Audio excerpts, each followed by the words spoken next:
Comment ça va? Mais non. Pleine d'amour. Pleine d'amour, trop bien. Bon. Parlons rapidement d'un logiciel avec Caroline Girardon. Vous avez fait un article sur un logiciel qui du coup croise les données de chaque client pour établir un score de compatibilité. C'est pas la même chose, tout en s'appuyant sur l'expertise de ses conseillers. Pour trouver l'amour. C'est ça. En fait, on parle d'une plateforme qui s'appelle Béguin. Et cette plateforme se revendique comme la première à en fait, s'appuyer sur la méthode du matchmaking. Donc, le matchmaking, il faut savoir effectivement que donc, on est dans un concept d'agence matrimoniale qu'on a un peu dépoussiéré. Donc, les gens qui s'inscrivent dans cette agence vont au début avoir 2 entretiens en fait, avec un conseiller qu'on appelle le matchmaker. 2 entretiens d'1 heure, donc, dans lesquels ils vont parler forcément de leur centre d'intérêt. Au deuxième rendez-vous, donc, on va leur fournir un questionnaire de 180 questions auxquelles ils doivent répondre sur tout. Ça va de leur pratique sexuelle à leur conviction. Ah oui, d'accord, donc c'est vraiment en profondeur, quoi. Oui, c'est assez poussé parce que histoire de sans mauvais jeu de mots. Ensemble de personnes qui n'ont pas les mêmes pratiques au lit, tant qu'à faire. Donc voilà, donc ces personnes ont ce questionnaire et à l'issue, en fait, il y a un logiciel qui compile toutes les données et qui va donc établir des scores de compatibilité entre chaque personne. Et on sait à peu près quel est le type de clients qui sont intéressés par ces offres-là.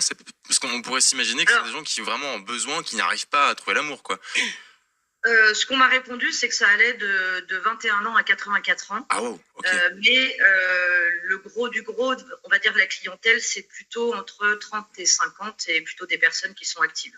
D'accord. Voilà, mon avis, professionnellement. Et vous avez eu quelques retours des clients dessus, non? Pardon? Vous avez eu quelques retours des clients dessus, de gens qui ont testé?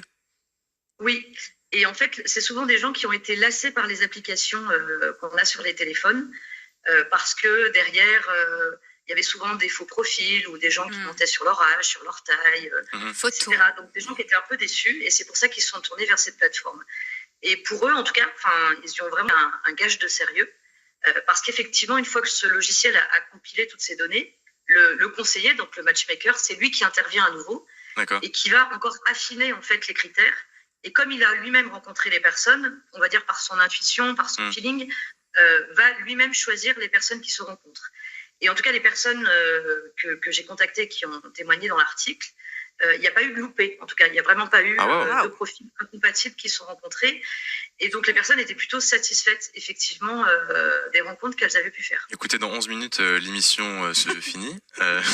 Je sais quoi faire, merci beaucoup. C'est mieux que marier au premier regard, c'est plus efficace. Mais oui, et puis on fait pas de pub pour les autres chaînes, surtout. Je plaisante, on peut dire des noms d'émissions, il n'y a aucun souci. Emma Scali, oui. Est-ce que vous pensez que c'est l'avenir, ça? Le matchmaking? Ouais. Moi, je crois encore dans les rencontres inopinées et hasardeuses. Ça existe encore, ça? Je pense, oui. Je pense que les gens peuvent encore se rencontrer comme ça. Maintenant, j'ai l'impression que c'est un système qui est pas mal parce que en fait, il y a quelqu'un presque un petit peu comme un coach ou un thérapeute qui viendrait vous accompagner. Et ce que j'ai trouvé très intéressant, c'est la question des 180 questions. C'est-à-dire que la personne, le matchmaker, là, d'après ce que j'ai entendu, en fait, se renseigne vraiment sur qui vous êtes. Ouais. Et jusqu'à même vos pratiques sexuelles. Tout à fait. Donc il y a presque une dimension thérapeutique de psychanalyste dans cette démarche-là. Vous pourriez faire ça, vous? Écoutez, on ne sait jamais, je peux toujours me reconvertir. Mais bon, j'aime beaucoup mon métier, j'en ai plusieurs et je suis très bien avec. Et alors, on parlait de rencontres inopinées. Vous avez fait donc un livre. Alors, pour expliquer un peu votre livre, c'est un peu ce qu'on disait au téléphone, le Becherel, le dictionnaire plutôt de tous les pires dates, en fait. Alors, c'est un roman, c'est une fiction, donc c'est pas classifié comme un Becherel ou voilà.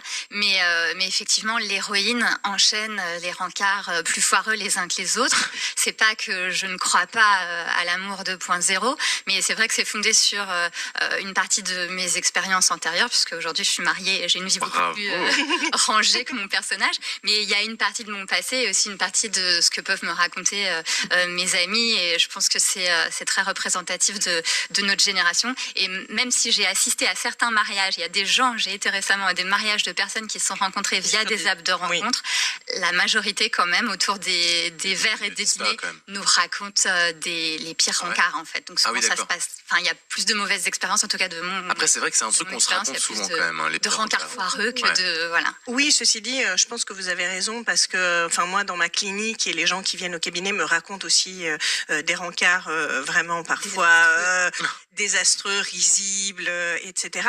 N'empêche que ce que je trouve intéressant moi, c'est que le fait de se mettre en mouvement parfois pour certaines personnes et le fait de se mettre en action et en recherche en fait ouvre la porte à une possible création d'intimité, à une possible ouverture à l'autre.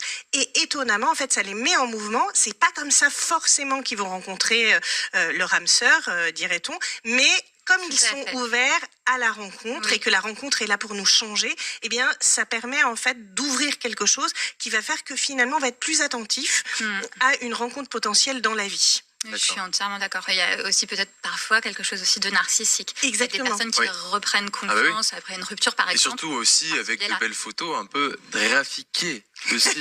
Bon, disons-le, on a tous peut-être des photos, on se trouve particulièrement beau et c'est ça qu'on met sur les... Alors moi, j'ai pas utilisé d'application de rencontre, je trouve que ça m'a jamais intéressé. J'ai toujours dit que j'arriverais pas à tomber amoureux en fait avec ces applications de rencontre. Là, même avec une rencontre sur Instagram, je me dis c'est-à-dire qu'il y a un biais en fait. Oui. Quand on rencontre quelqu'un dans la vie, on le rencontre dans son entièreté. On rencontre quelqu'un dans sa posture, sa façon de parler, sa façon de vous regarder. Et puis on rencontre pas forcément la personne en se disant paf, j'ai envie de faire ma vie avec lui ou elle. On rencontre cette personne et puis il se passe quelque chose. Il n'y a pas des techniques pour avoir plus de chances qu'il se passe quelque chose. Je sais pas. Comment est-ce qu'on regarde quelqu'un? Genre. Je crois qu'en fait, peut-être la technique qui n'est pas vraiment une technique, c'est essayer, alors c'est évidemment très difficile dans des premiers rendez-vous, mais essayer d'être soi-même et d'être curieux. Ah oui. D'être curieux, poser des questions à l'autre. Peut-être faudrait-il d'abord, dans cette société si dingue, savoir qui on est. Oui. Vaste sujet, vaste question. Venez au cabinet. Je pense que c'est ce que je vais faire. On pourra déplier ça fait partie des questions existentielles très importantes. D'accord. Je passerai. En psychothérapie. J'y passerai. Il y a aussi une différence entre l'image réelle et l'image voulue. On a tendance sur ce genre de site à se mettre en scène, à parfois mettre de fausses photos. Certains. Moi, ça m'est arrivé de me pointer à un rendez-vous. Quelqu'un qui ressemblait à la photo patiente à la sortie du métro, j'ai dit Raphaël, il m'a dit ah non pas du tout, les gens autour, en plus je parlais fort, étaient morts de rire, c'était pas du tout la bonne personne, enfin vraiment la pauvre, elle était tellement contente de voir Raphaël, c'était Emmanuel, elle a rien compris. D'ailleurs, on parlait des techniques de rencontre, de plus en plus de personnes se tournent vers le sport aussi pour rencontrer l'amour. Oui, tout à fait. Le running. Voilà, Thomas Micho-Bielic est parti à la rencontre de ces célibataires transpirants. Comment est-ce que vous datez ? Selon une étude YouGov, près d'un tiers de la Gen Z se tourne désormais vers les activités sportives comme un moyen de socialiser et de rencontrer un ou une partenaire. L'application de rencontre Bumble a organisé une session de course à pied dans la capitale afin de mêler sport et rencontre. On a couru à une allure très modérée et du coup ça permet de parler en même temps. Donc j'ai parlé à Sébastien, voilà. Bon, on verra, mais ça permet de raconter ce qu'on fait dans la vie, quel âge on a, nos passions. Je trouve que c'est hyper intéressant. Ça permet effectivement de rencontrer plus facilement et casser un peu les codes du dating un peu classique, café, resto, quoi. Le fait d'être dans une tenue qui te met pas forcément toujours en valeur, ça fait que tu laisses un peu ton masque social, on va dire, à la maison. Et tu vois, t'es beaucoup plus toi-même, tu vois. Et j'ai l'impression que les gens, du coup, accrochent mieux entre eux. Parce qu'en fait, quand t'es plus toi-même, forcément, t'es plus réceptif aussi. Et puis, évidemment, après un effort, t'as aussi ce truc de, on l'a fait ensemble. Et donc, ça unit les gens, quoi. Après la course, un atelier floral était proposé afin de poursuivre l'expérience. Alors, j'ai ici 5 fleurs différentes qui m'ont été confectionnées par cette magnifique fleuriste à côté. Donc chaque fleur a sa signification et ça me permet de les offrir à mes crushs de la soirée. Et vous, quelles sont vos activités de date ? Cadré, mais... Voilà, vous pouvez répondre évidemment à cette question sur le site internet et sur les réseaux sociaux. Donc en fait, finalement, ils sont tout transpirants, on leur donne des fleurs pour que ils aient un peu d'odeur, quoi. oui, c'est sûr. C'est pas bon. Moi, j'ai une petite question. Globalement, il y a 1001 manières de rencontrer les gens. Est-ce que les gens aujourd'hui, est-ce qu'on a des statistiques, est-ce qu'on sait si les gens se rencontrent plus ou moins dans la rue qu'avant ? Parce qu'il y a toujours les vieux qui disent « Oui, mais c'était mieux avant on allait dans les cafés, on rencontrait les dames. » Je sais pas si c'est vrai ou pas. Et c'est la question que je vous pose. Alors, je ne pourrais pas répondre en termes de statistiques parce que je les maîtrise pas et peut-être d'autres collègues psychologues ou sociologues pourraient répondre à cette question. Toutefois, je crois qu'il y a encore des gens qui se rencontrent dans la rue. Heureusement. Mais le fameux demandeur de Snap qui embête tout le monde. Oui, mais c'est pas forcément la même chose. C'est-à-dire que va y avoir des personnes qui vont être lourdes et qui vont vous aborder de manière désagréable, et puis il y en a d'autres qui vont vous aborder de manière charmante. Et je pense que ce qui est intéressant, c'est pour pouvoir faire une rencontre amoureuse, que ce soit dans un date, c'est d'être ouvert, c'est-à-dire d'accepter en fait le principe de la découverte, de la rencontre, et la rencontre est forcément quelque chose qui nous change. Donc il ne faut pas rester crispé. Il y avait Charles Pépin qui disait que on pourrait rentrer 400 critères dans une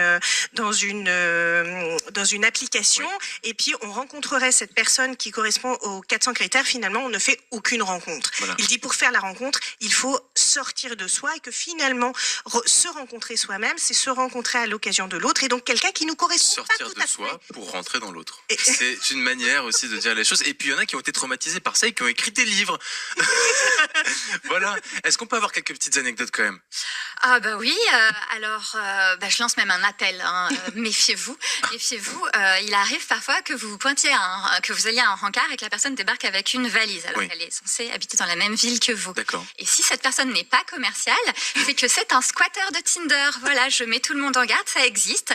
Il y a des personnes qui peuvent visiter la capitale, s'inscrivent sur les apps de rencontre pour avoir un généreux... Mais cette personne imagine venir chez vous le soir même? Bah oui, pourquoi payer un hébergement quand on peut se faire loger gratis et pomper en sus? Voilà.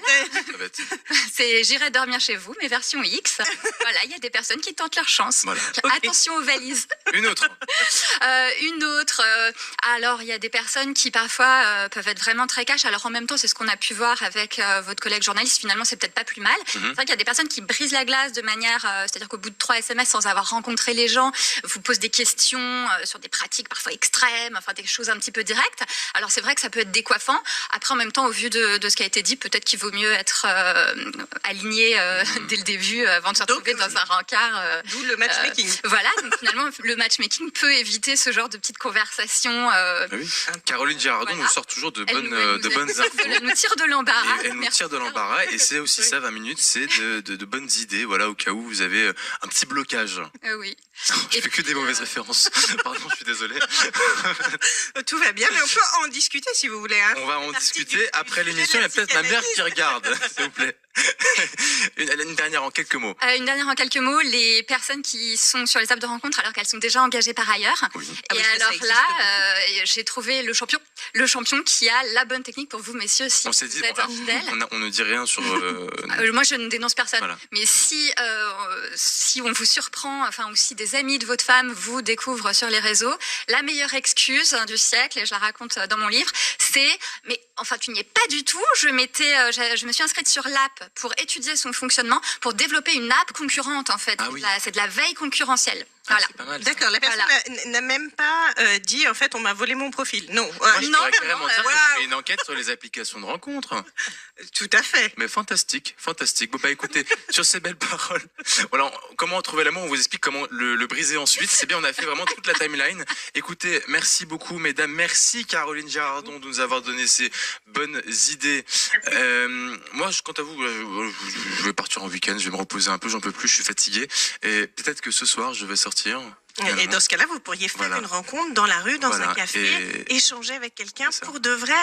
Et je vais peut-être sortir à la fête, Paris La Fête. C'est une nouvelle soirée, place de Clichy. Je fais la petite promo, c'est une très bonne soirée. En plus, c'est safe, totalement safe. Et pour vous, mesdames, pour vous, messieurs, sortez, amusez-vous. Tout le monde y est le bienvenu, évidemment.